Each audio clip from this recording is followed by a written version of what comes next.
Há uma curiosidade que talvez você não saiba. Um filósofo e matemático chamado Leibniz definiu música assim. A música é um exercício de aritmética secreto. E muitas vezes aquele que a ela se entrega não sabe, não percebe que maneja números. Se nós recuamos, digamos, alguns milhares de anos, talvez vamos encontrar um homem na caverna que pintou lá um bisão, pintou um bicho qualquer. Talvez seja a primeira manifestação da arte. E qual foi a primeira manifestação da ciência? Registra-se como sendo a de Pitágoras, novamente um filósofo e matemático, que por volta do século V a.C., esticou uma corda e viu que ela produzia sons. Depois pegou a quarta parte, a metade, os 3/4 e criou uma escala musical. E novamente falou sobre música e número. Manejando frações, fez música. Não é interessante? O primeiro experimento científico da matemática foi numa arte, a música. Música e matemática, arte e matemática são expressões da beleza que o homem persegue e segue construindo.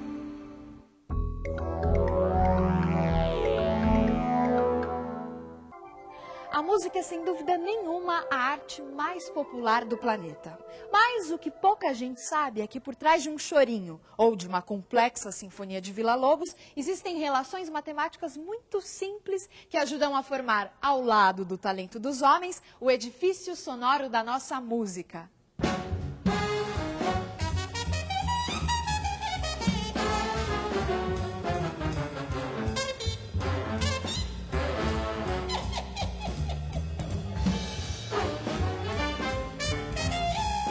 Well, music is math because you're counting all the time, right? 1, 2, 3, 4, 2, 2, 3, 4, or 1, 2, 3, 2, 3, 3, or 1, 2, 3, 4, 5, 1, 2, 3, 4, 5, 1, 2, 3, 4, 5. The notes of the scale, each harmony is a frequency, which is mathematics. When they all come together, it's many frequencies. The overtone series, each note has many notes above it, all mathematical formulas.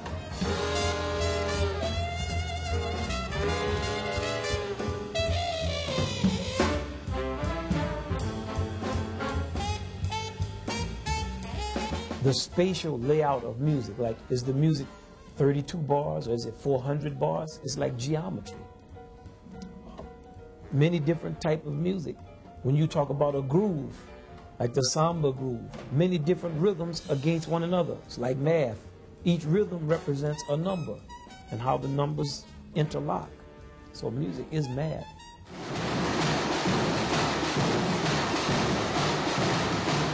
A diferença da bateria para a batucada são padrões.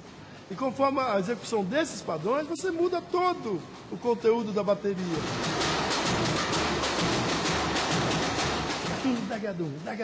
Isso é um padrão de ritmo. Daqui a pouco, é automático, cabeça, boca. Isso são vários padrões, né? Isso é um.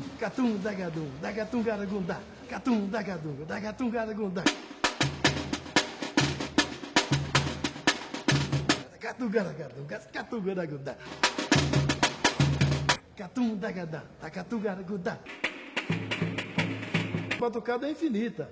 Batucada você bate na porta, bate na barriga, bate na mão, bate no pé.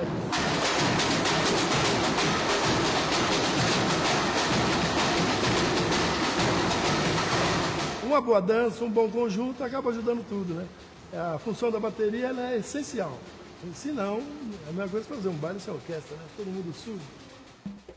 Samba era o nome que se dava às festas que os negros realizavam no Rio de Janeiro no início do século XX. A escravidão tinha acabado há menos de 30 anos. E assim como o candomblé, suas manifestações religiosas, a música samba também era proibida. Madame diz que a raça não melhora, que a vida piora por causa do samba. Madame diz que o samba tem pecado, que o samba, coitado, devia acabar. Não é de hoje que músicas rítmicas como o samba, que excitam os nossos sentidos e mexem com as nossas emoções, são perseguidas. Essa história começa há muito tempo, lá na Grécia Antiga. O filósofo e matemático Pitágoras imaginou que as 7 esferas, os planetas que giravam como se pensava na época ao redor da Terra, produziam a música das esferas. Essa música não poderia ser ouvida pelos humanos simplesmente porque ela era a própria música da vida, que nós ouvíamos desde o nascimento. Assim como um ferreiro deixa de ouvir o som da sua bigorna, não ouvíamos essa melodia celestial.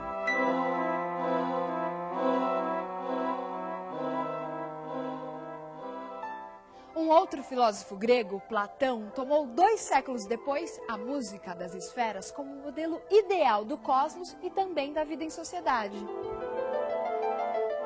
Para ele, a música pode funcionar tanto como elemento de harmonia como de destruição, dependendo do gênero musical. Em primeiro lugar, estão as músicas que ajudam o cidadão a encontrar o equilíbrio, a elevação, aproximando-o dos deuses. É a música produzida pela lira, pela cítara. Todas as outras levam os homens à decadência, à degeneração, e os aproximam dos animais. São as músicas rítmicas, enfim, todas as músicas populares.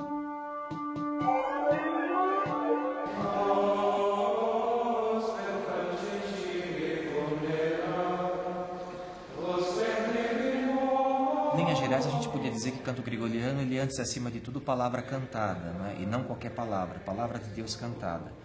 Todos os textos que o canto gregoriano usa são, via de regra, extraídos ou, diretamente ou inspirados nas Sagradas Escrituras, né? Tanto no Antigo quanto no Novo Testamento.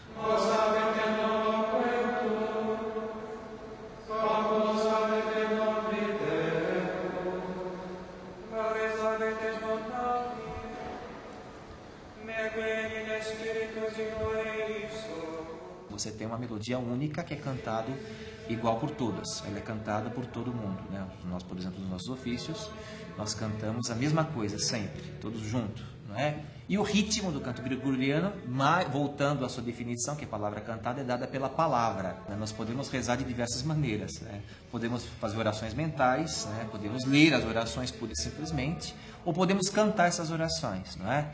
Então, nós vemos no canto uma forma mais perfeita, por assim dizer, de orar.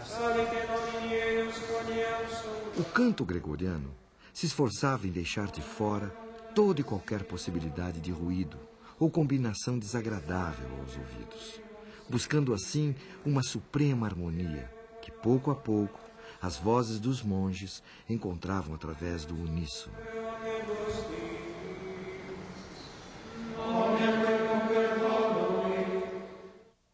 A descoberta das relações matemáticas entre os sons nos explicam que notas ou intervalos são esses que reconhecemos como ruídos. Todo som é, na verdade, uma onda sonora que se propaga no ar em uma determinada frequência, uma pulsação. Dá uma olhada.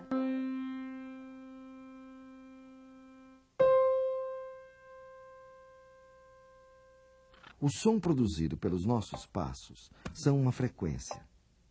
3 passos por segundo. 4 passos por segundo, 5 passos por segundo e assim por diante. Se pudéssemos ouvir 440 passos em 1 segundo, teríamos este som. Esta é a nota Lá.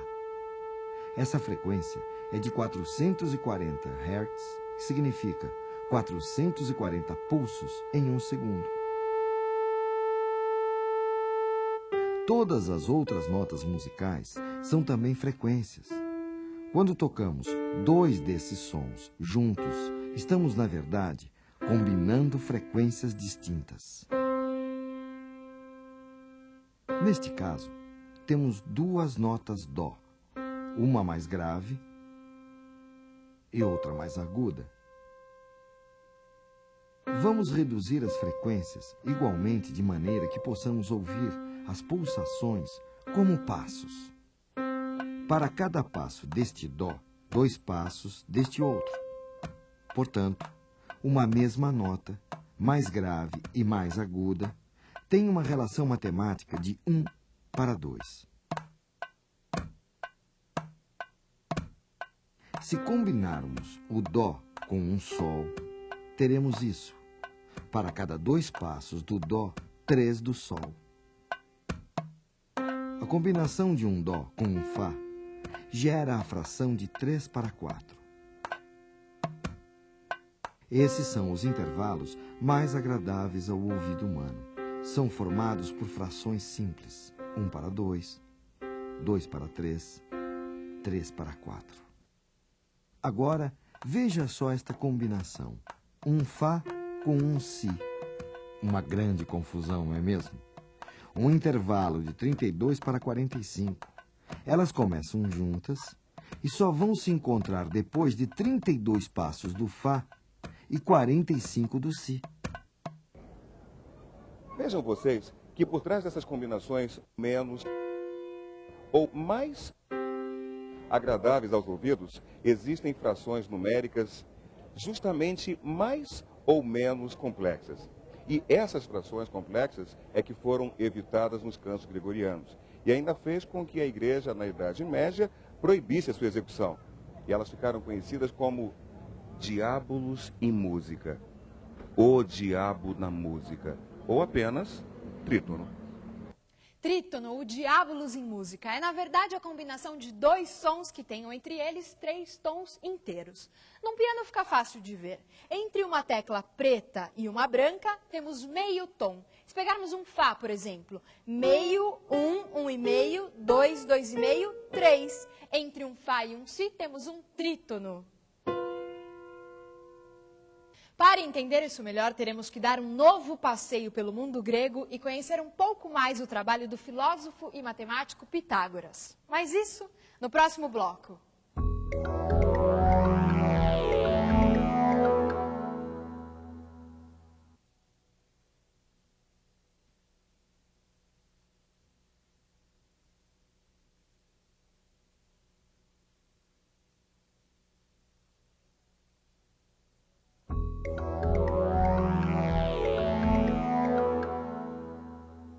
Foi com o instrumento de uma só corda, o monocórdio, que Pitágoras realizou suas experiências. Provavelmente uma das primeiras tentativas de organizar e compreender o espectro sonoro no Ocidente, lá na Grécia Antiga, mais de 500 anos antes do nascimento de Cristo.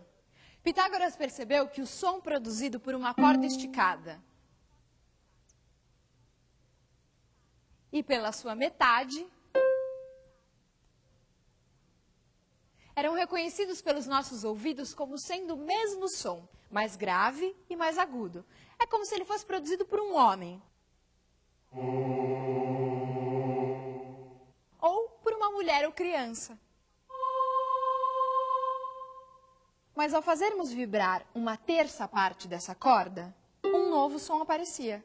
Tocados simultaneamente, esses sons produziam uma agradável combinação ao ouvido humano. Dividindo sucessivamente essa corda em sua quarta parte, quinta, sexta e assim por diante, Pitágoras foi organizando matematicamente o espectro sonoro e encontrando as relações matemáticas existentes entre os sons das muitas escalas, das mais diversas regiões e épocas da civilização grega.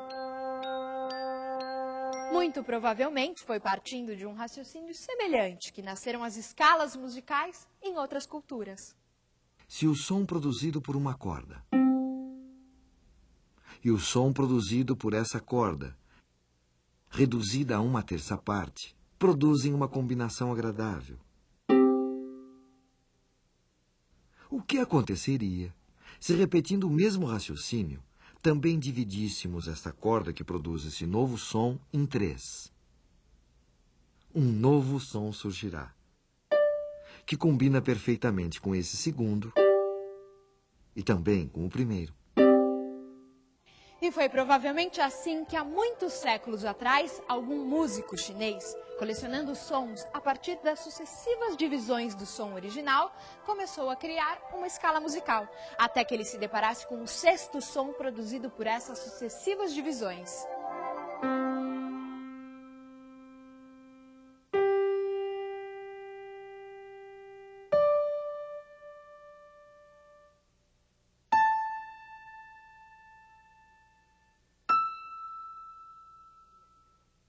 Pela primeira vez, nessa experiência, um som não combinava com o som original. Por sinal, eles até se pareciam excessivamente. o que fez com que o nosso chinês imaginário desse por concluído o trabalho e criasse uma escala com apenas os 5 primeiros sons, uma escala pentatônica.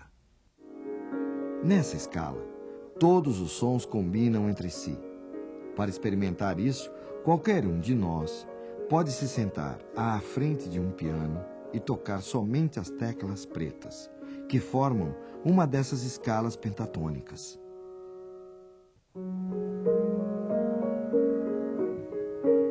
A escala pentatônica é a escala da música oriental, especialmente da música chinesa, japonesa e dos hindus. E é uma escala onde todos os tons têm uma relação matemática idêntica entre si. E isso provoca um sentimento de harmonia, de igualdade, que é um sentimento também da civilização chinesa, da arte chinesa como um todo.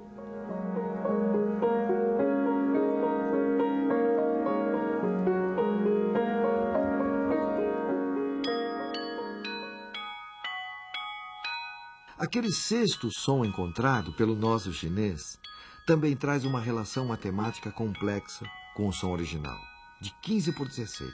Além do que, 15 por 16 é quase 16 por 16, ou seja, 1, o som original. Pela extrema semelhança e pela complexidade existente na relação desses sons, ele foi afastado do universo sonoro chinês. Foi justamente a incorporação dessas combinações de sons que incomodavam o ouvido que deram vida à música tonal, imortalizada pelo compositor Johann Sebastian Bach. Bach certamente percebeu que se o trítono estabelecia a relação mais complexa entre os sons de uma escala, ao escorregarmos esses sons para os que estivessem imediatamente ao lado, ou seja, Fá para Mi e Si para Dó, sairíamos da dissonância para a consonância, do ruído para o prazer, da tensão para o repouso.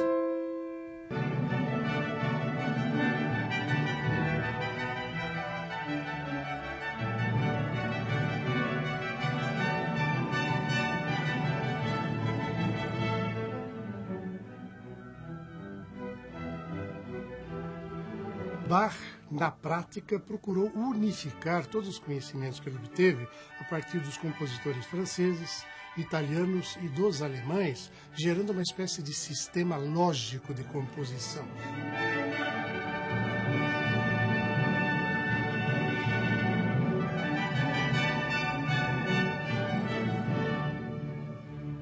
Usando principalmente a questão do trítono, que era chamado de o diabo na música, né?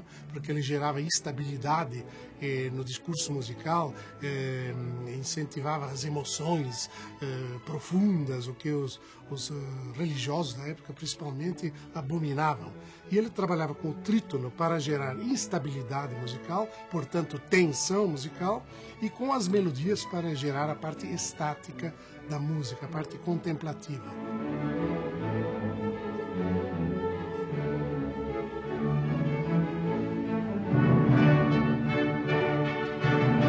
Ele conseguiu realizar o sonho de todos os compositores de todos os tempos, encaminhar a música para uma organicidade tal que em nosso tempo Villa-Lobos viria a dizer que ele não havia apenas produzido a melhor música de um país ou de um tempo, mas ele havia descoberto os segredos da linguagem universal, cósmica da música.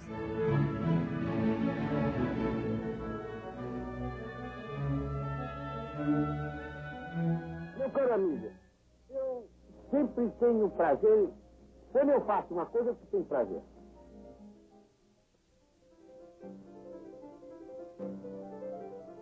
O fascínio de Villa-Lobos, pela obra de Bach, nasceu quando o ainda menino estudante de violoncelo foi apresentado às músicas do Cravo Bem Temperado.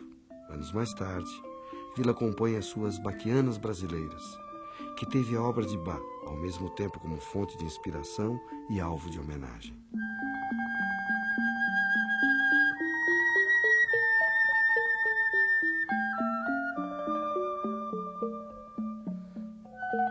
Tão importante quanto a influência dos compositores clássicos foi o gosto de Villa-Lobos pelas modas de violas, cantigas de roda, os cantadores e repentistas que ele ouviu em suas viagens pelo interior do país no início do século XX.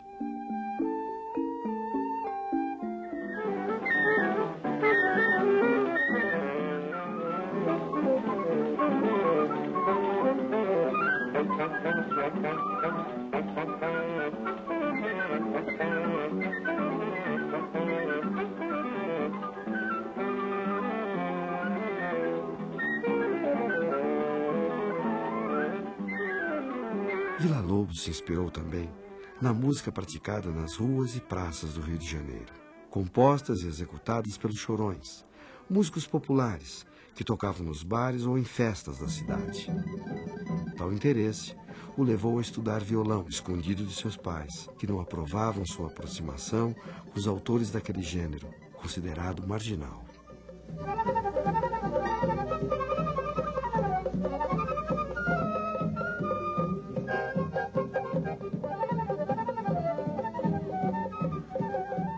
Villa-Lobos imortalizou e elevou o choro à categoria dos grandes gêneros da música mundial, ao compor um ciclo de 14 obras intitulado Choros. São uma nova forma musical, onde aquela música urbana se mescla a modernas técnicas de composição erudita.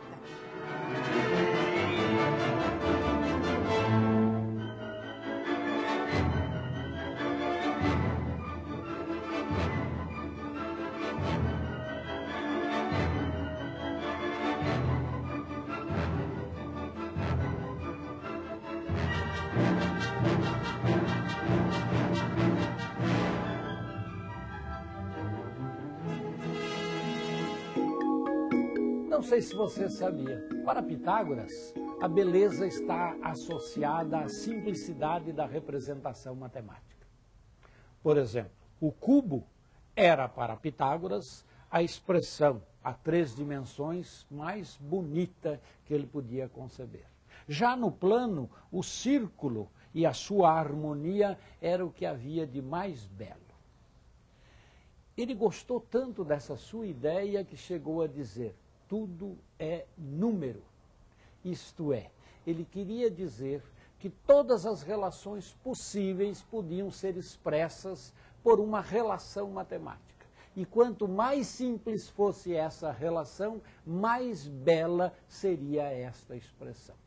Realmente, se nós olharmos bem as relações em diversas ciências, elas são tão mais belas quando a expressão matemática que as exprime é simples, singela, objetiva, fácil de entender. Não sei se ele tinha razão em dizer tudo é número, mas uma coisa nós não temos dúvida. Em se tratando da música, quando fala da harmonia, da beleza, ele andou bem perto.